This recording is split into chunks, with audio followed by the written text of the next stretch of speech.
حضرت جبرائیل علیہ السلام کا ذکر قرآن و حدیث میں کئی مقامات پر ملتا ہے اور ان کے مختلف واقعات بڑے ایمان افروز ہیں۔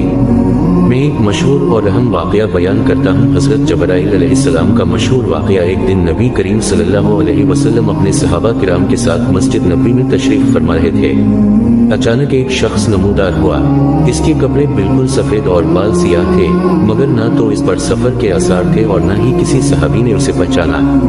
وہ سیدھا آ کر رسول اللہ صلی اللہ علیہ وسلم کے قریب بیٹھ گیا، گھٹنوں کے ساتھ گھٹنے ملا کر اس نے سوال کیا: 1 ایمان کیا ہے، 2 اسلام کیا ہے، 3 احسان کیا ہے، 4 قیامت کب آئے گی؟ نبی کریم صلی اللہ علیہ وسلم نے ایک ایک کر کے ان کے جوابات عطا فرمائے۔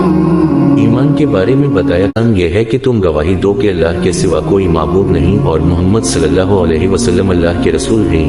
نماز قائم کرو، زکوٰۃ دو، رمضان کے روزے رکھو اور استطاعت ہو تو حج کرو۔ 3 احسان کے بارے میں سوال۔ اس نے کہا: مجھے احسان کے بارے میں بتائے۔ نبی صلی اللہ علیہ وسلم نے فرمایا: احسان یہ ہے کہ تم اللہ کی عبادت ایسے کرو جیسے تم اسے دیکھ رہے ہو، اور اگر تم اسے نہیں دیکھتے تو یقین رکھو کہ وہ تمہیں دیکھ رہا ہے۔ 4 قیامت کے بارے میں سوال۔ اس نے کہا: قیامت کب آئے گی؟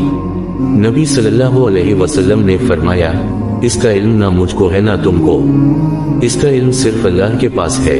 پھر نبی صلی اللہ علیہ وسلم نے قیامت کی چند نشانیاں بیان فرمائیں۔ حقیقت کھلنا۔ وہ اجنبی شخص سوال جواب کے بعد چلا گیا۔